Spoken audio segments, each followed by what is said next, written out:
There was a question from Sister Sailaja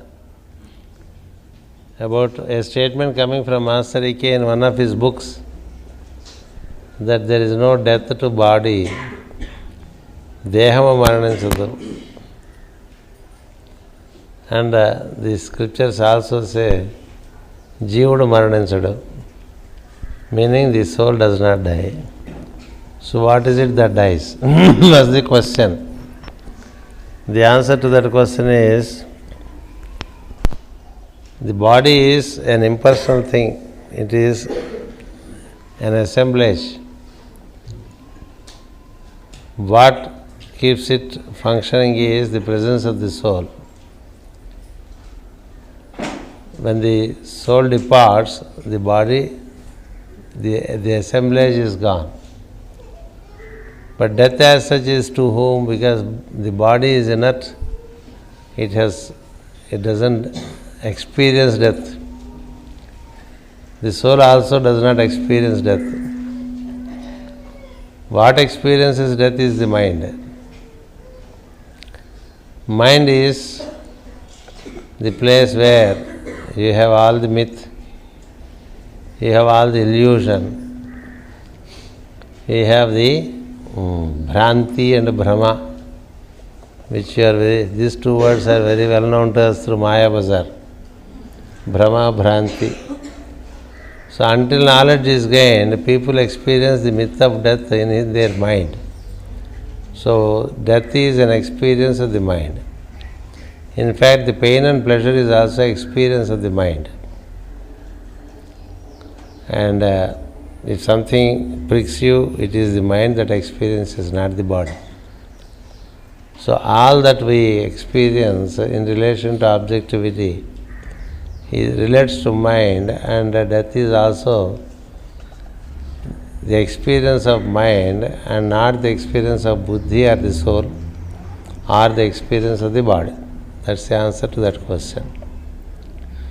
She wanted to ask another question, which I said better you make these questions in Ishtagoshti. If she is there, she can ask her second question. Otherwise, yes. Yes. In Gajendra Moksha there is a stanza which says, Makaramokati Ravizochyanam. Etra Pajyam? మకరము మరి ఒకటి ధనదు మాటన డాగన్ మకరాలయమున తిరిగేడు మకరములు కూర్మరాజు మరుగున కరిగాను. This is in Telugu Bhagavatam, this kind of stanza is there. It speaks of మకరాస్.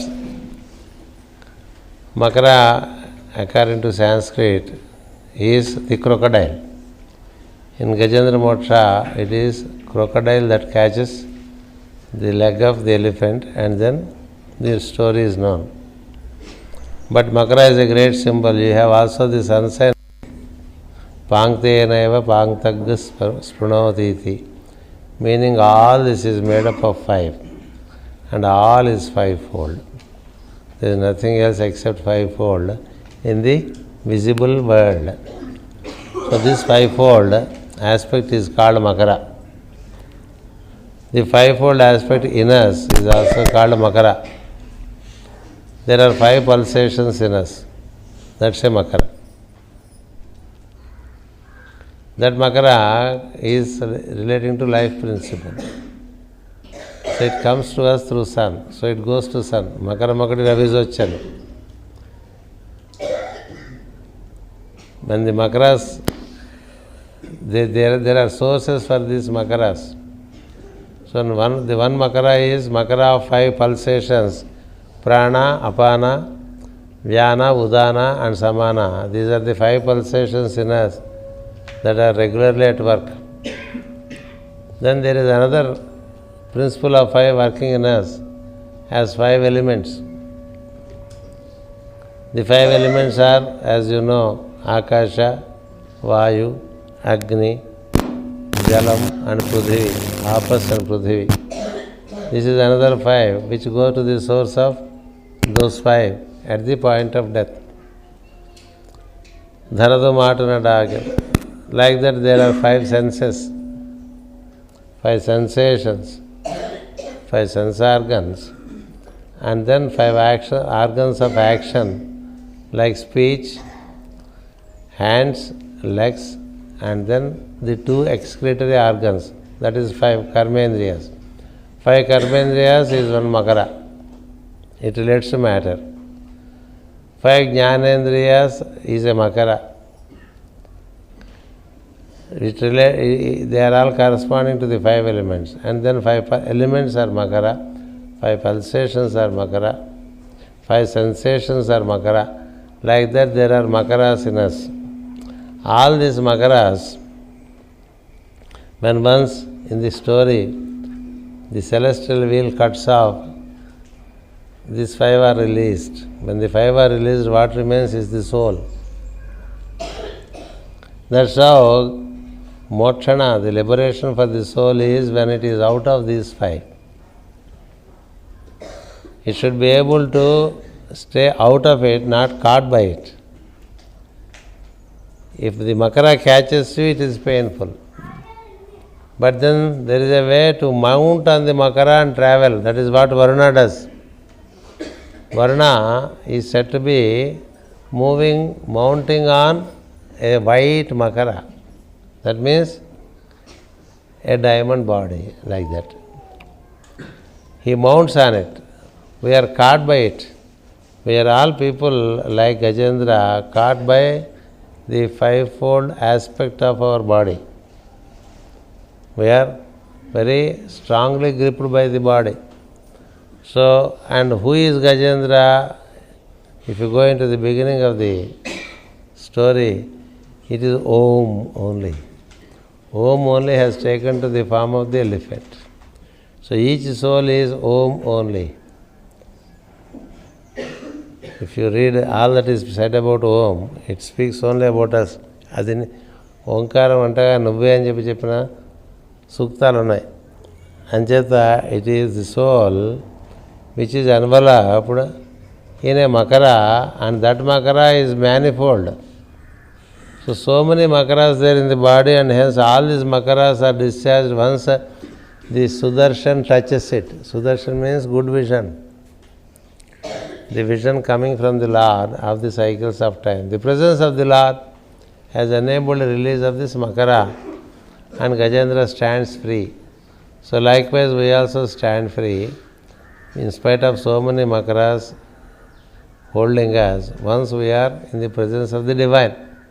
So the Divine presence will cause release of these makaras, and these makaras thereafter become facilities for us to function through.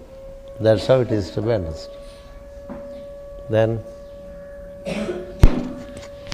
Master, what is the quality that enables an aspirant to be in the presence of the Master? How to be in that presence continuously? there are so many books written by Master A.K. and also coming from me, which give all the qualities that you need. And you may start with one quality, slowly other qualities will come. There are qualities, if I keep on telling, that would be a seminar by itself. And it is a fundamental question. You need to be harmless. Number one, ahimsa. Just quickly cover. And then be truthful. What you think inside, what you think outside, let there be no distortion. And then try to be righteous as far as possible. And then do not intelligently exploit others. And do not receive favors from others without doing anything for them.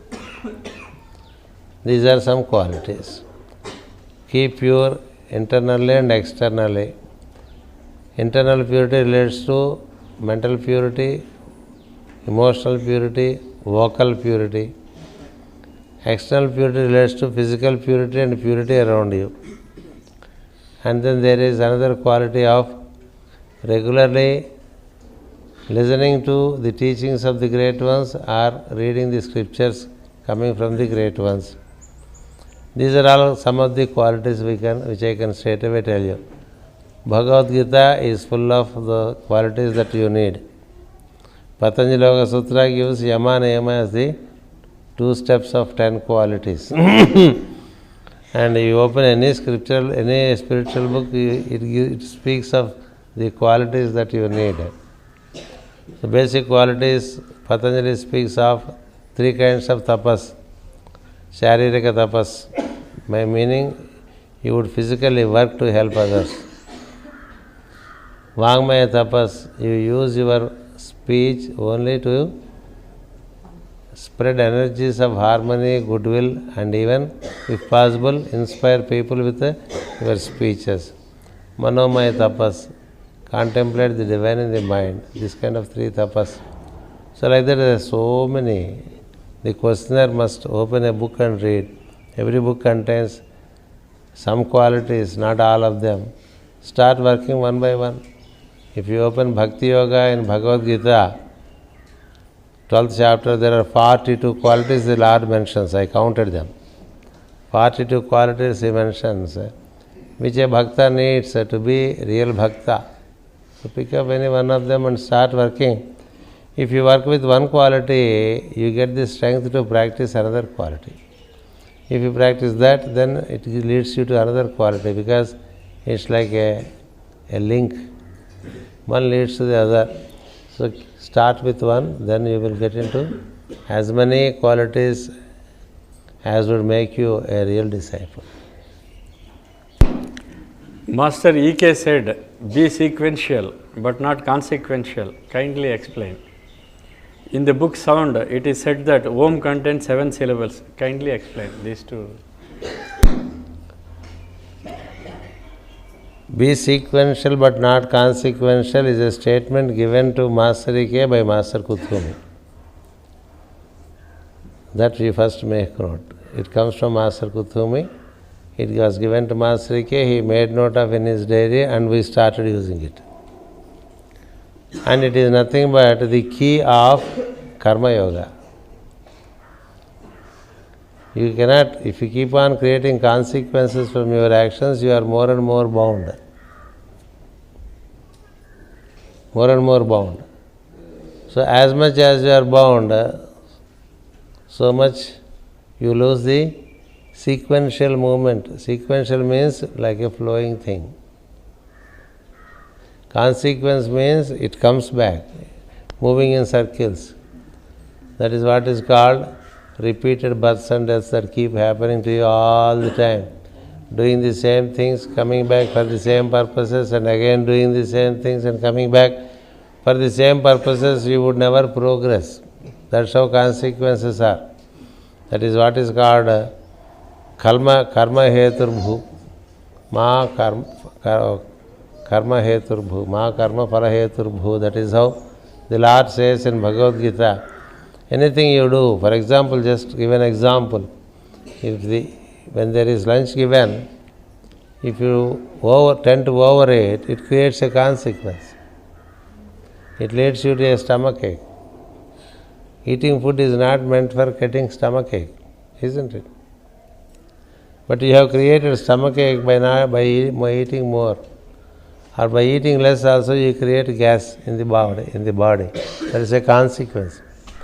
People who diet will fall into this problem of production of gases in them.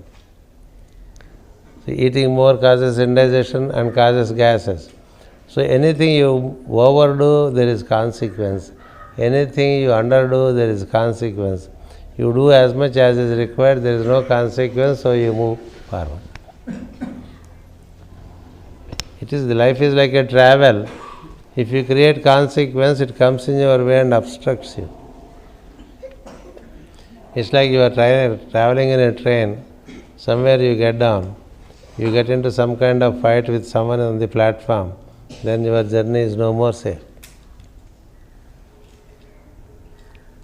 We have recently found a news item in the newspaper where a soldier coming all the way from north to south, just around Visakhapatnam, someone occupied his berth, which is very common in India, that people who make these short travels from one place to the other and work, They came and sat in his seat. He is a soldier. He said, I am coming from such a long distance. This is my berth. Then they said, we just get down in the next station. He said, no, I don't agree. This is reserved for me. I need it. I need to take rest. I want it. Then one of the people who occupied it, they talked more. He talked to the extent of stimulating him. And then when these people were getting down at Anakapalli, which is only 24 miles from Visakhapatnam, the soldier was so offended with one man, he stabbed him. So that fellow, by his overtalk, he received his death. And this man, by his overstimulation, got into the prison instead of going home. The soldier goes home once in a year. Instead of going home, he went to the prison.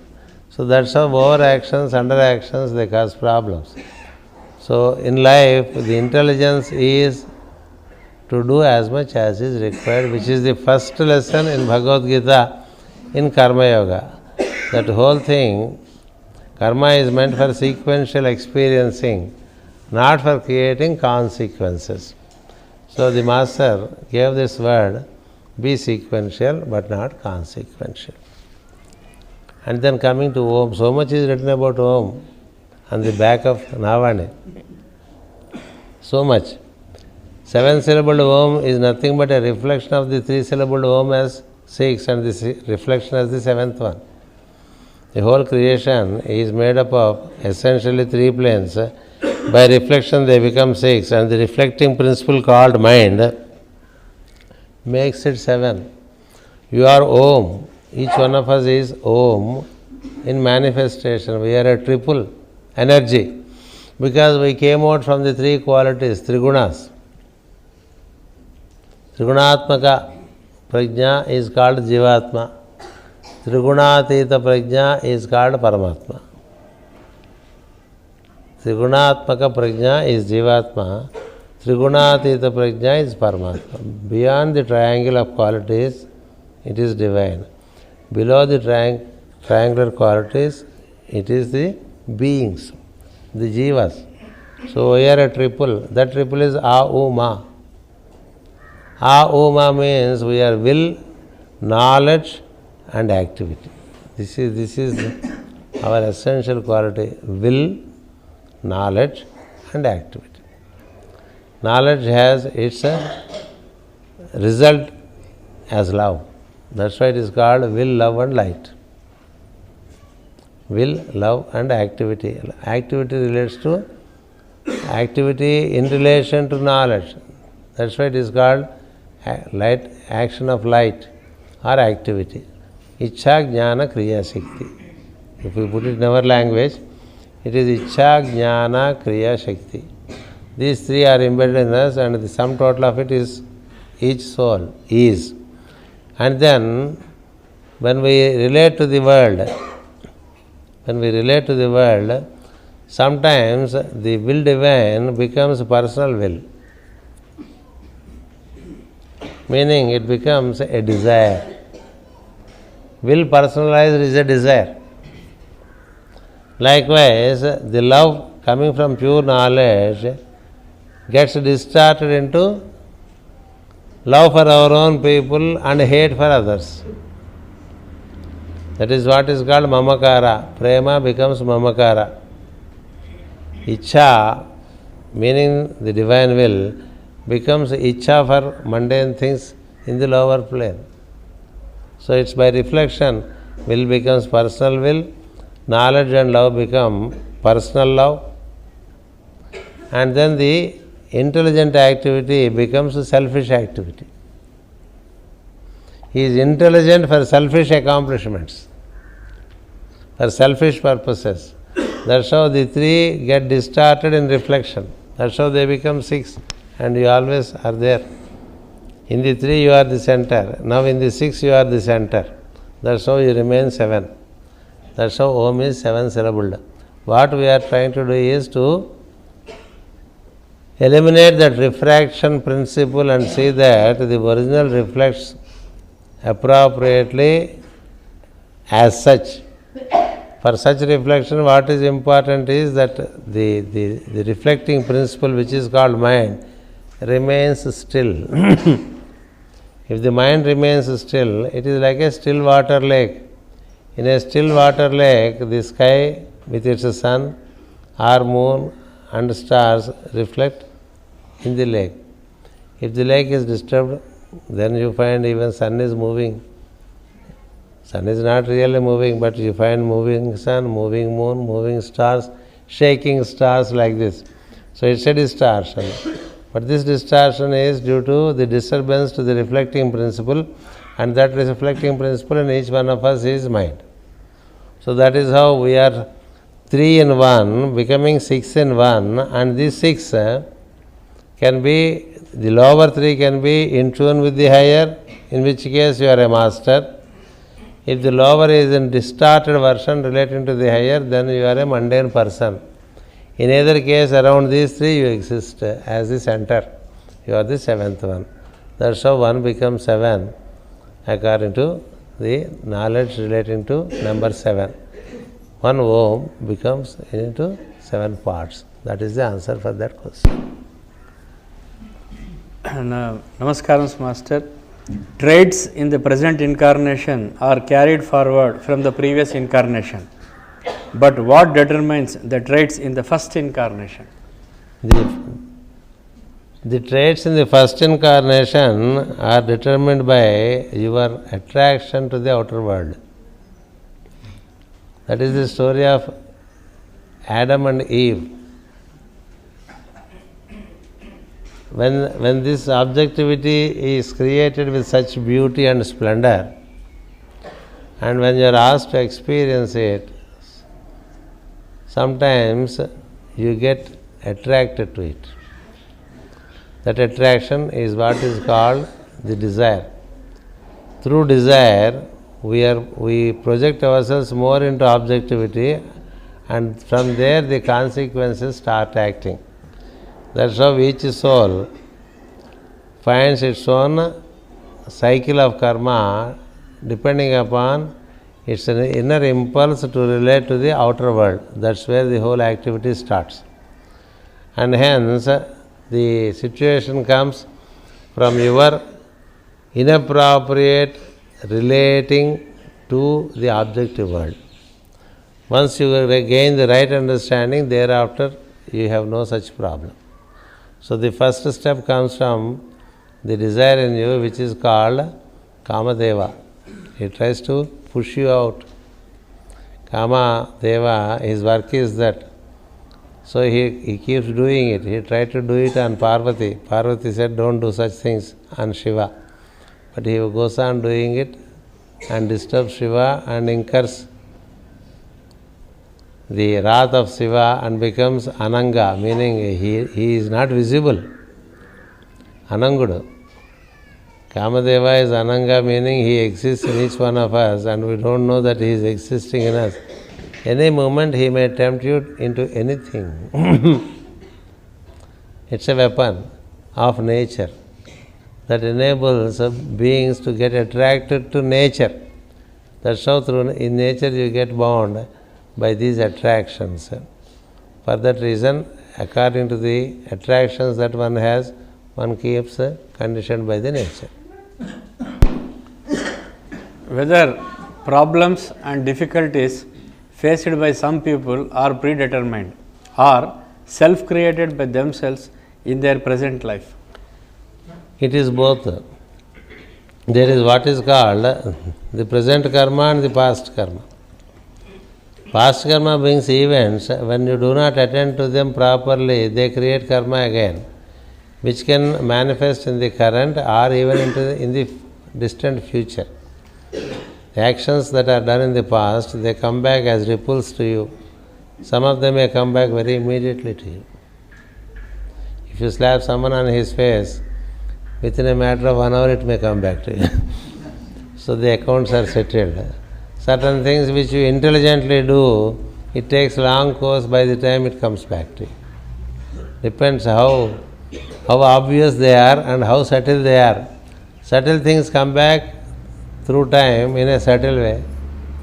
obvious things come back very fast in the same life. Karma is the karma that we encounter, thus relates to our past and also our immediate past related to this incarnation. So some of it precipitates right now and some of it may precipitate later. Master, is there any difference between moksha, immortality, amrutatva and brahmatva? Moksha, immortality, amrutatva and brahmatva. Immortality means amrutatva. Brahmatva means moksha. Immortality means amrutatva. Amrutatva is not brahmatva. Amrutatva means ability, the ability to transcend death. Even the devas have transcended death by drinking the immortal drink, but they haven't realized Brahman. They haven't realized Brahman. Devas are not the ones who know God. Devas are also like us, who came much later in creation, like each one of us have come after the creation has come. So the Devas also do not know as much as we do not know the divine. Those who know divine are the ones who are called the sons of God. That is what we call the hierarchy. They are the Brahmavadins. They are the ones who received Brahmatva. So immortality is only a facility to continue with the purpose of becoming a Brahman. It's a facility. You may use it, you may not use it. You may not think of immortality, you can straight away think of Brahmatva. Depending upon the soul's maturity, it can happen. So Brahmatva is realization of the Brahman. Immortality is just enabling overcoming of death. In Patanjali Yoga, when you come up to the point of dharana, you are already immortal. But then dhyana, dharana, after dharana there is dhyana and samadhi which gives you Brahmatva. Brahmatva is realization of the one existence as all this. And no personal existence is there anymore. It is the one as all. That is Brahmatva. Immortality is ability to keep the continuity of consciousness beyond one incarnation. That is immortality. Ability to retain the continuity of consciousness beyond one incarnation is immortality or amrutatva. That the devas also have. But what is the use? They fight with the diabolics. So they still have opposition, the devas and the danavas. The ones who have taken to the drink, the ones who have not taken to the drink, they are quarreling. So when it is quarreling, it means they are in the same level of duality. So the devas still suffer from duality. Don't think the devas have all realized. Among the devas, some realized. Among the devas who realized the divine are mentioned by the Lord in Vibhuti Yoga. And there are the sons of God, the hierarchy, which form the path of Sushumna. There you have all the Brahmatva people. The Devas represent Pingala energy. The Danavas represents Ida energy. Ida, Pingala are counterparts to each other and they are always in opposition to each other. The ones who are in the Sushumna energy are the ones who have realized Brahman. So realization of Brahman is a step far beyond immortality. Immortality is a step halfway through as a facility for the one who intends getting into Brahmatva. To give you a recent example, Ramana Maharshi, in his 16th year, he experienced immortality because it is already worked out by him in the previous life. In the current life where we know him as Ramana Maharshi, in his 16th year, when he had a fever, he came out by his etheric body and saw his body of flesh and blood lying on the cot, suffering from fever. He saw that and he saw himself. Then he realized that that body is not he. He is the there even before this body and will be there even after this body. So then what did he do?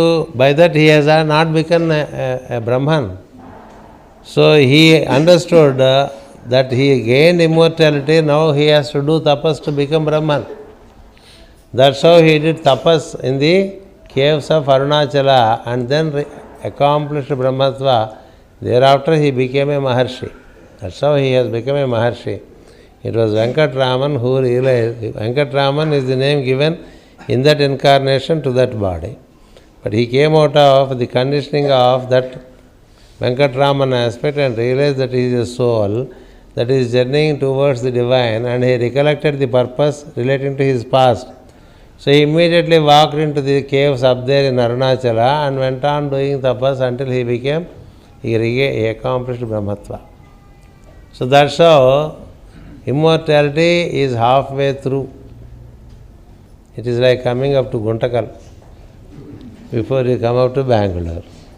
So like that, halfway through journey is immortality, and complete journey is Brahmatva or Moksha, where you have lost your personal identity. What I spoke to you in the morning, you lose your Linga Sharira also, and you become one with God according to the will of God. You may descend or you may not descend. Please explain about a statement by Master Jwalkul which says, all feelings are emotions. Yes. Explain. See, feelings are generated in us when we are not at work. He did not say all feelings are emotions. The Master said all feelings are glamour. All feelings are glamour. That's the sentence. It's not properly noted, but it does not matter. Because emotion also relates to glamour. Emotion relates to the feeling. When we sit and keep thinking about others, it's a feeling. It doesn't serve any purpose about what you have to do now.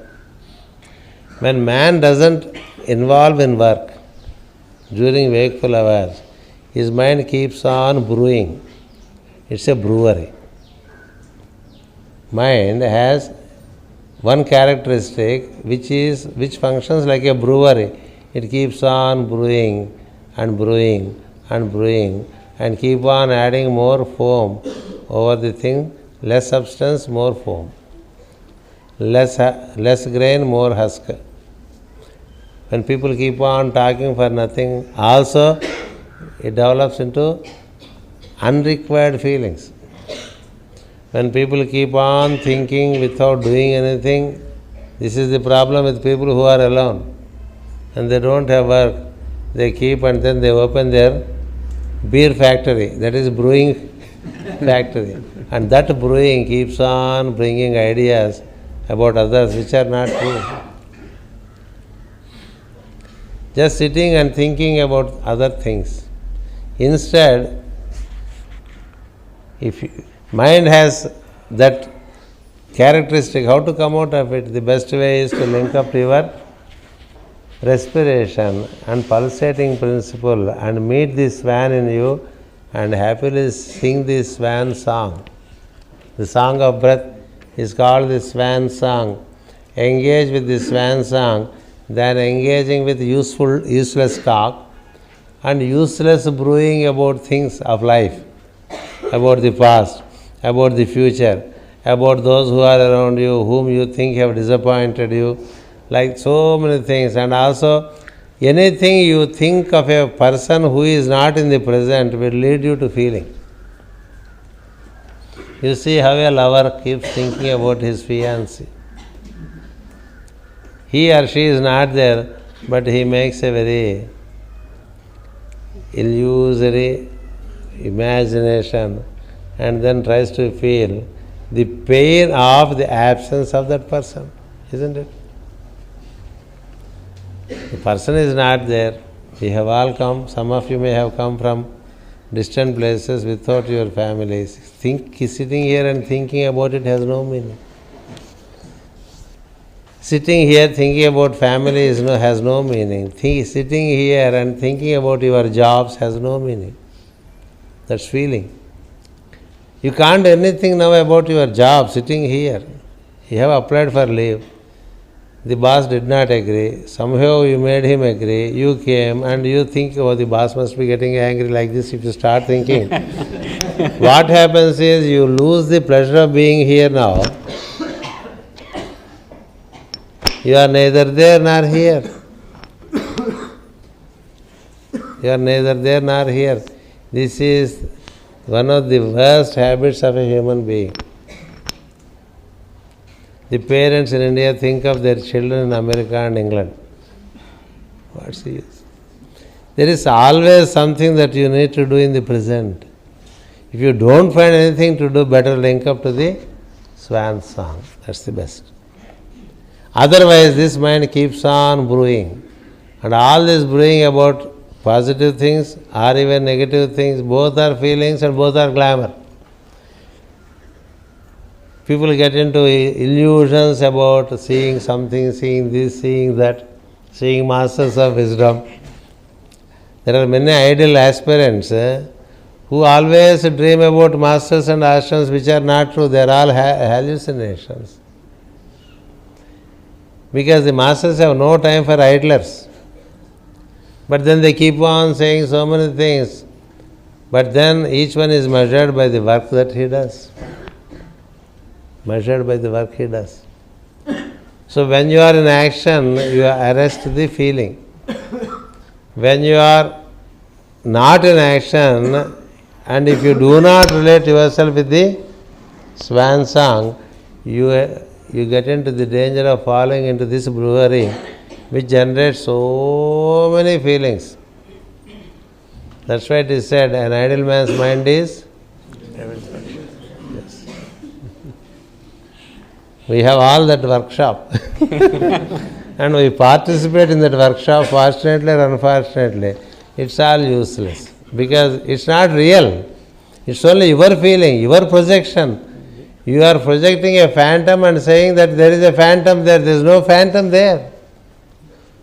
So that is how you walk into a state of illusion which is glamour. There is glamour relating to fear, relating to jealousy, relating to suspicion, relating to pride.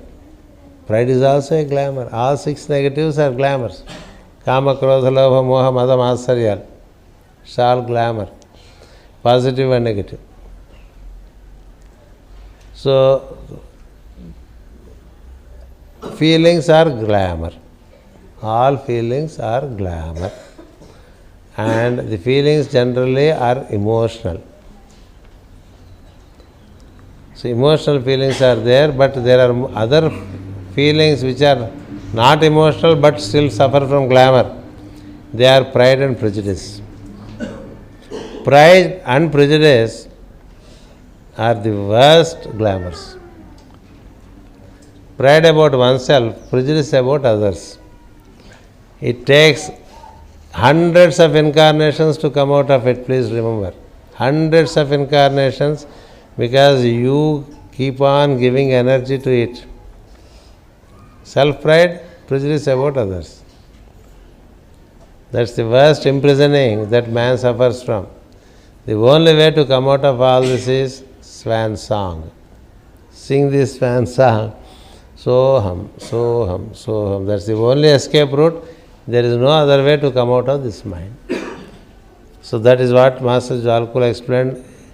The key is only one sentence, but then the glamours are explained very fantastically in a book of, say, 200 pages. So all feelings are glamour in the sense, the thoughts that do not take to action are thoughts that cause problem to you. You have produced something which doesn't find an escape route, so they go around you in rounds, around and around and around you, and then make you a prisoner of your own thoughts. So at thought level, at emotional level, this glamour exists. Man is said to be born twice. Master, could you please elaborate on this statement? Oh, many times I did it. But now it is 5:30. Yes, last year. Man is to be born twice because he is light and he forgot that he is light and he remains in the flesh and blood. He is born in flesh and blood. The one who is born in flesh and blood shall have to find his real identity. When he gains his real identity as soul, he is said to be born again. When he realizes himself as the soul, he is said to be born again. When he knows himself as a man with his mundane identity, he is born in darkness. So from this darkness to light, there is a path which is called discipleship or sadhana. That sadhana would let you slowly know that you are light and you are not this flesh and blood. This flesh and blood is a vehicle which you use for your purposes, but your identity with the body is not true. This knowledge comes to you. When you know that you are a pulsating principle of light, I always say the definition of a soul is pulsating awareness. It's an awareness that pulsates like a bird. It's a pulsating awareness full of light that has descended into this body of flesh and blood. Then it loses its identity. It has forgotten. It has forgotten its original identity and is in flesh and blood. This is what is called be born in the darkness. And he keeps on taking birth into this darkness of flesh and blood until a time when he starts working the path of discipleship and knows his real identity. When he knows himself, which is always said, no man know thyself, who am I? All these questions relate to it. When once he knows his original identity, he is said to be reborn in light.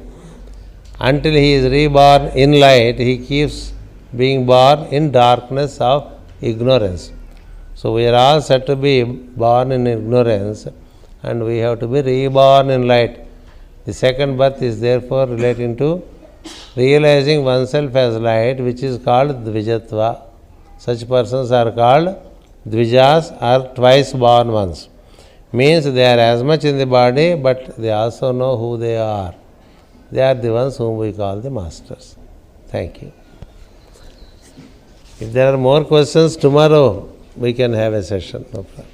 A short session like today. Thank you.